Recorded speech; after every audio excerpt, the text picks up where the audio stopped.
Most adults over 60 are told two things about what to drink: stay hydrated and cut back on alcohol. That's the entire conversation. And while both of those are true, neither of them tells you what your cardiovascular system is actually asking for at this stage of life. I want you to picture something. You're 64 years old, blood pressure running a little high. Your doctor mentioned it at your last 2 appointments. You're already on 1 medication and not thrilled about adding a second. A friend mentions she's been drinking something specific every morning for 3 months, and her doctor just told her at her most recent check that her numbers had improved enough to revisit her medication plan. She's not doing anything exotic. She just changed what she was drinking consistently every day based on what she'd read about the research. That's not a miracle. That's biochemistry. And the reason most people don't know about it is that what you drink rarely comes up in a standard appointment the way what you eat sometimes does. My name is Ethan Miller. For 21 years, I've worked with adults over 60, and today I want to walk you through 5 specific drinks backed by genuine clinical evidence for supporting cardiovascular health, ranked from helpful to the one with the single most robust blood pressure data I've seen in any dietary intervention study. Stay with me through all 5 because the 4th one comes with a medication warning. I want to make sure you hear clearly before you try it. And the 5th one, ranked number 1, has a specific amount and a specific timing that the research actually validates, not just a general recommendation to drink more of it.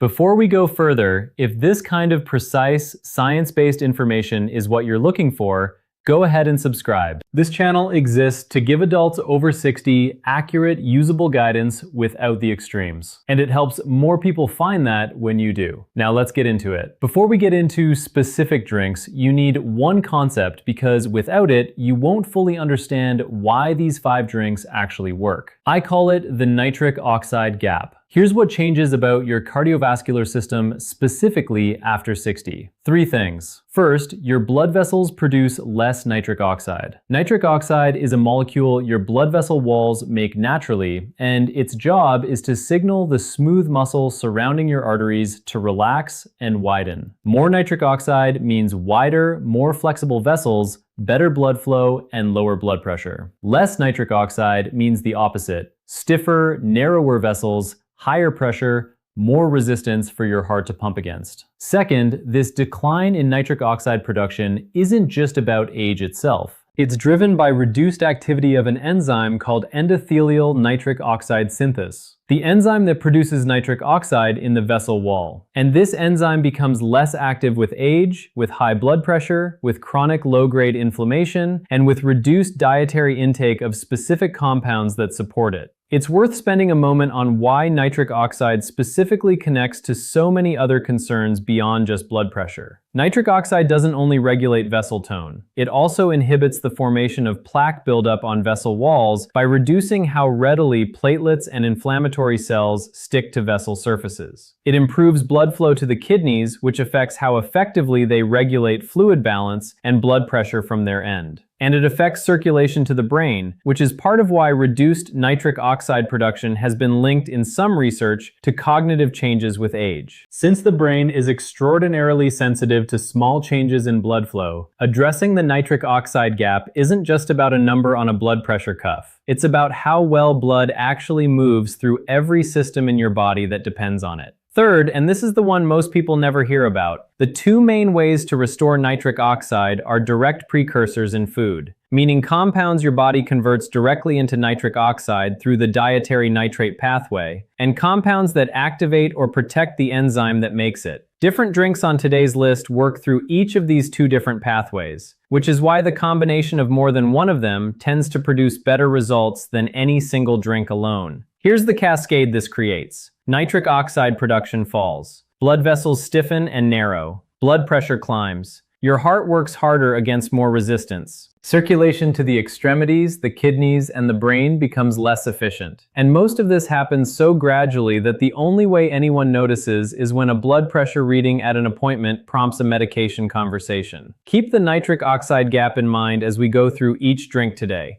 because every single one on this list connects back to addressing it from a different angle. Now take a moment and think back to how you felt physically 10 years ago. Do you remember your legs feeling genuinely light after a morning walk?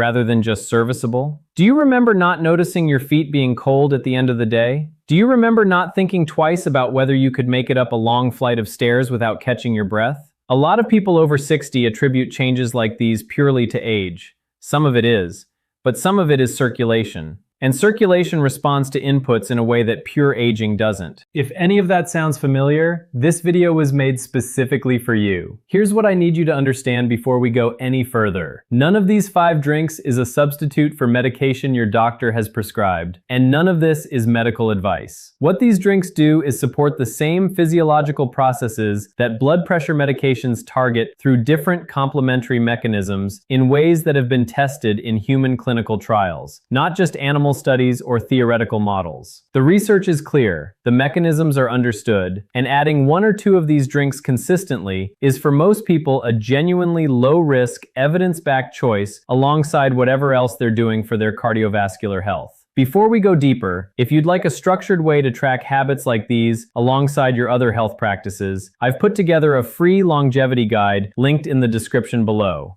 Thousands of people in this community already use it. Go grab it now, and we'll keep working through today's topic together.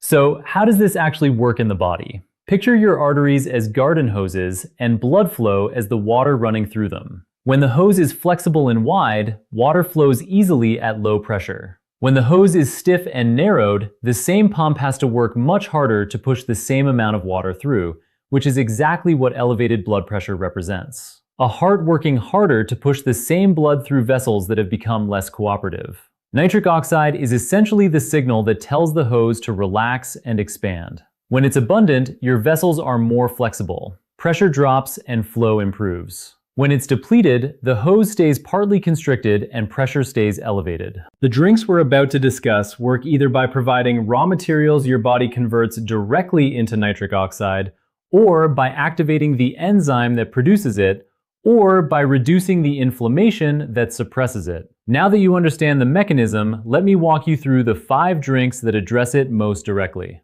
A 2022 systematic review and meta-analysis published in the journal Phytomedicine pulled data from 11 randomized control trials, specifically in hypertensive patients, and found that beetroot juice produced a mean reduction in systolic blood pressure of approximately 5 to 5 millimeters of mercury compared to placebo. A separate meta-analysis published in the American Journal of Clinical Nutrition pulled data from 22 randomized control trials and found consistent systolic blood pressure reductions with beetroot juice supplementation, with the effect being larger with longer duration of use, 14 days or more compared to shorter durations. That's not a trend or a single promising study. That's pulled data from hundreds of participants across multiple independent trials. And it changes how we need to think about something as simple as what's in your morning glass. I've ranked 5 drinks from helpful to most impactful for blood pressure specifically, so you know exactly where to focus if you're only going to add 1 or 2 things. And the 5th one, ranked number 1, has the most specific, most validated evidence for blood pressure reduction of anything I'll share today. Stay with me because it only fully lands once you understand the ranking that leads to it. Before we get into individual drinks, it's worth addressing how these 5 work together, since the research on their combined use is more practically useful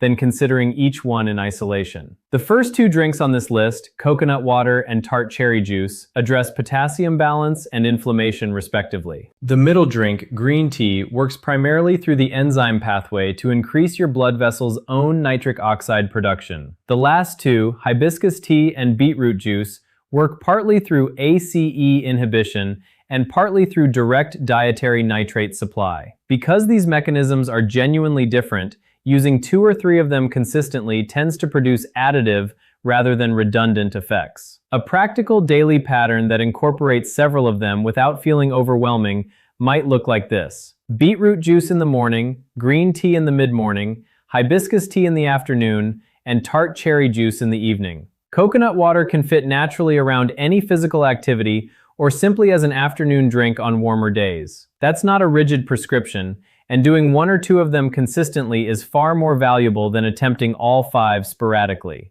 The goal is sustainable consistency, not a perfect daily protocol that falls apart after 2 weeks. The first drink is coconut water, Robert was 66, managing mildly elevated blood pressure, and had been told by a colleague that coconut water was good for his heart without much further explanation. Most people think coconut water is essentially a pleasant-tasting, natural sports drink with no particularly meaningful cardiovascular benefit. That's an underestimate. Coconut water is genuinely one of the better food-based sources of potassium available, with a typical serving of around 8 ounces containing roughly 500 to 600 milligrams of potassium, depending on the brand and whether it's from concentrate. Potassium matters for blood pressure through a specific physiological mechanism.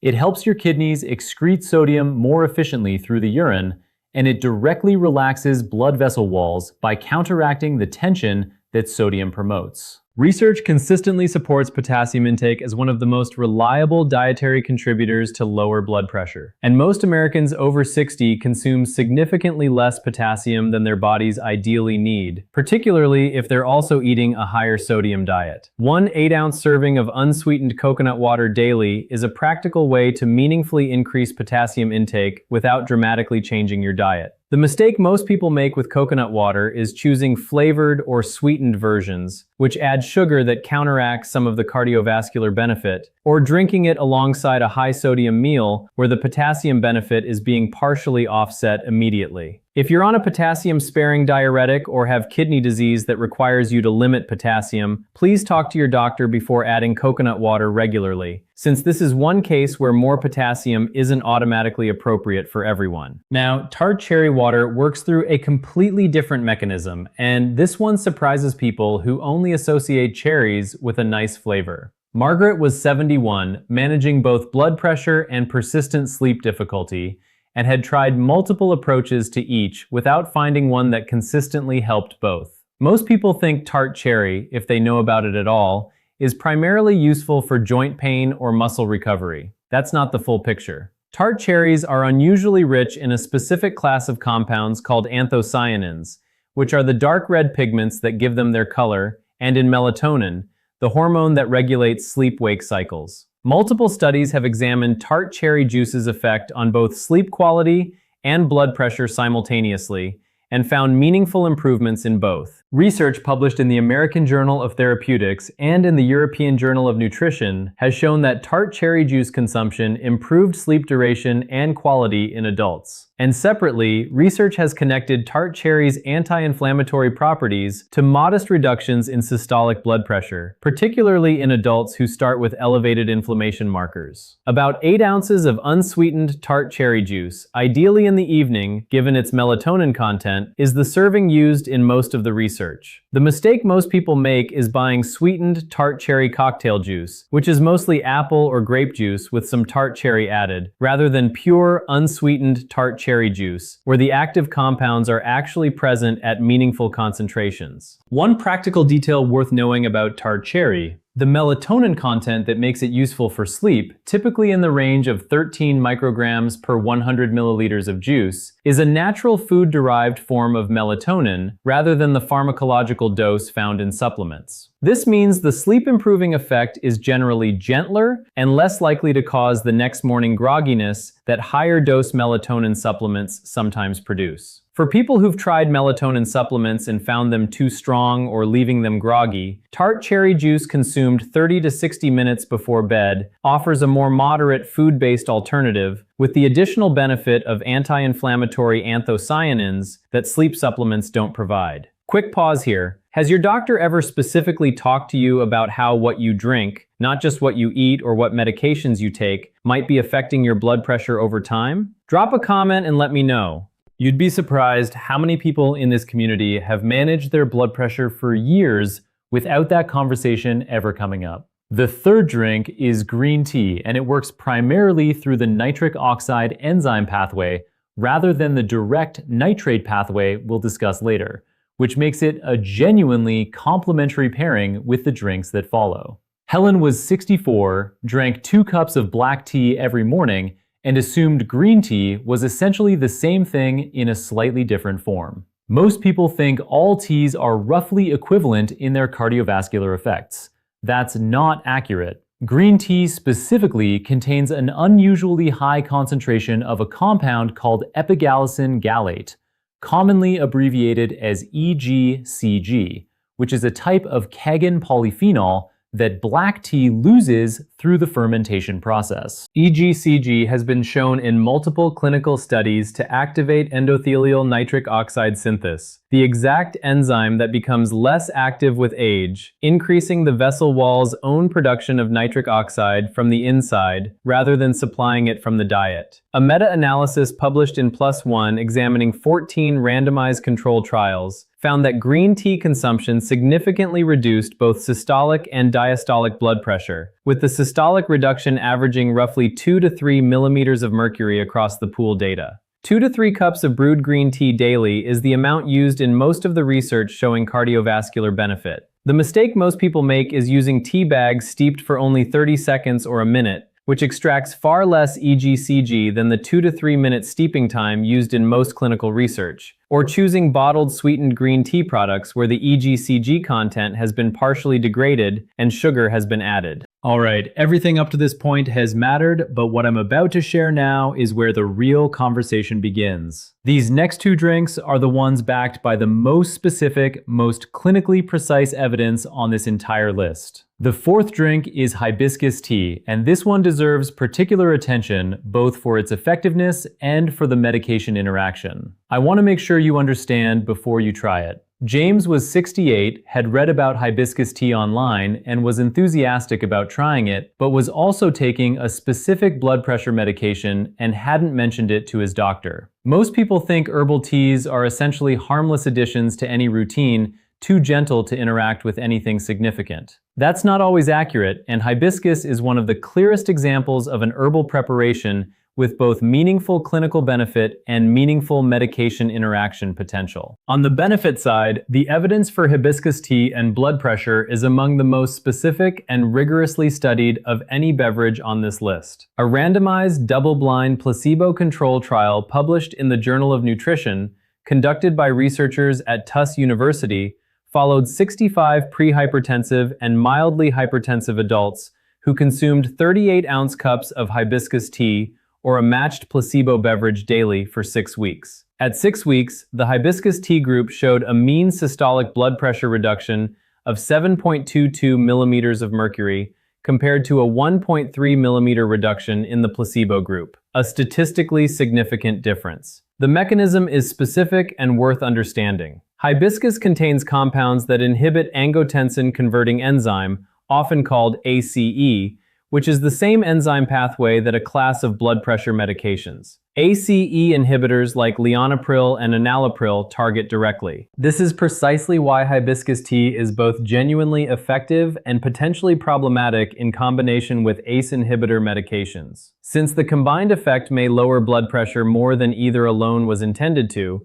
potentially too much. If you're taking an ACE inhibitor or any blood pressure medication, please bring hibiscus tea up specifically at your next appointment before adding it consistently. This is important, not a theoretical concern. For people not on blood pressure medication or those on medication classes other than ACE inhibitors whose doctors confirm it's safe, 3 cups of brewed hibiscus tea daily, specifically using dried hibiscus flower steeped for 5 to 10 minutes, is the preparation closest to what the research used. The mistake most people make is buying hibiscus-flavored herbal blends, where hibiscus is one of several ingredients rather than the primary one, and where the concentration of active compounds is far lower than what the clinical trials used. Within 1 to 2 weeks of consistent daily hibiscus tea consumption at the 3-cup amount, people with mildly elevated blood pressure often notice their readings running a few points lower, particularly in the mornings. Within 4 to 6 weeks, the effect documented in clinical trials becomes the most measurable. This is one of the faster-acting dietary interventions for blood pressure that I've seen in real clinical research. Here it is, the drink that changes the conversation entirely.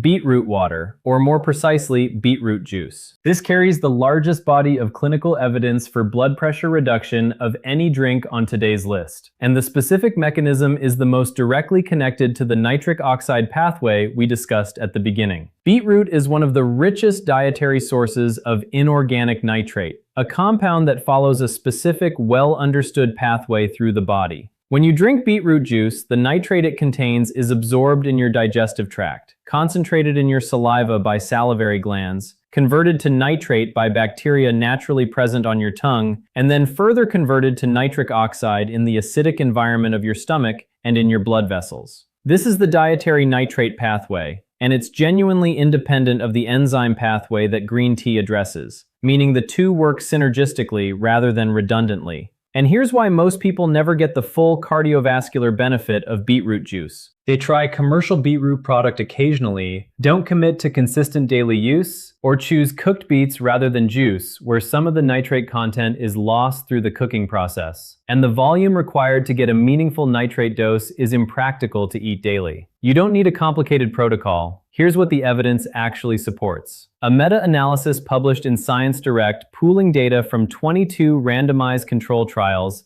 found that beetroot juice supplementation consistently reduced systolic blood pressure, with the effect reaching approximately 5 millimeters of mercury with use of 14 or more days. A separate double-blind randomized control trial in 68 hypertensive patients specifically found that nitrate to rich beetroot juice reduced systolic blood pressure by a mean of 9 millimeters of mercury over 4 weeks, compared to virtually no change in the placebo group. To put that in context, a 5 to 9 millimeter systolic reduction is a meaningful cardiovascular benefit comparable in some studies to the effect of a single low-dose antihypertensive medication. The practical protocol is specific: approximately 200 milliliters, roughly 6 to 8 ounces, of pure beetroot juice daily, either in the morning or approximately 2 to 3 hours before any time of day when you'd particularly benefit from improved circulation. Since the nitric oxide conversion peaks roughly 2 to 3 hours after consumption, consistent daily use produces larger effects than occasional use, which is reflected in the longer duration versus shorter duration trial data. It's also worth briefly acknowledging what not to drink alongside these 5, since a few common habits can directly counteract the nitric oxide pathway that makes several of these drinks effective. Mouthwash used immediately after consuming beetroot juice or other nitrated drinks kills the oral bacteria that convert nitrate to nitrite, which is a necessary step in the dietary nitrate pathway. If you use mouthwash in your morning routine and you're adding beetroot juice, consider shifting the mouthwash to before your beetroot juice rather than after, or spacing them by at least 30 minutes. Separately, high doses of caffeine consumed alongside green tea can blunt some of the vasodilatory effects by activating the sympathetic nervous system in the opposite direction from the relaxation. These drinks are supporting. This doesn't mean avoiding coffee. It means not drinking your beetroot juice and your EGCG-rich green tea immediately alongside a very large coffee, and instead spacing them through the morning. These aren't rigid rules, but they're worth knowing if you're specifically trying to maximize the cardiovascular benefit of what you're adding. If you're currently on blood pressure medication and your levels are already well controlled, adding beetroot juice regularly is worth flagging with your doctor, since the combined effect could lower your pressure more than either intended alone, particularly in combination with hibiscus tea. If you're managing blood pressure naturally without medication, this is one of the most evidence-backed dietary interventions available. Before your 30-day challenge, I want to leave you with a tool you can bring to your very next appointment. I call it the Cardiovascular Drinks Clarity Checklist. 5 questions, and any good physician will welcome every one of them. First, given my current blood pressure medications, are there any of the drinks we've discussed today, particularly hibiscus tea, that I should discuss with you before adding consistently? Second, is my current potassium intake something we've specifically assessed? And would increasing it through dietary sources like coconut water be appropriate given my kidney function and current medications? Third, is there a specific systolic blood pressure reduction we're hoping to achieve through lifestyle changes before reconsidering my medication regimen? Fourth, would you want to know if I'm adding something like daily beetroot juice or hibiscus tea to my routine so we can track whether it's affecting my readings? Fifth, are there any supplements or medications I'm currently taking that could interact with any of the compounds in these drinks, particularly ACE inhibitory effects from hibiscus? If your doctor seems dismissive of the idea that what you drink could meaningfully affect your cardiovascular health, that tells you something important too, about how familiar they are with this specific area of dietary research. Here's your challenge. For the next 30 days, add one of these 5 drinks consistently every single day. Start with whichever is most accessible to you. If you want to start with the most evidence-backed option specifically for blood pressure, that's beetroot juice at 6 to 8 ounces daily. Write down your blood pressure this morning or at your next routine check. Note what you're drinking. Revisit in 30 days. You don't need a perfect protocol. You need a consistent one. And the difference in your numbers at 30 days will give you real data, not just a feeling, to bring to your next appointment. A few tracking details make this 30-day experiment genuinely useful rather than just anecdotal. If you have a home blood pressure cuff, take your reading at the same time each day.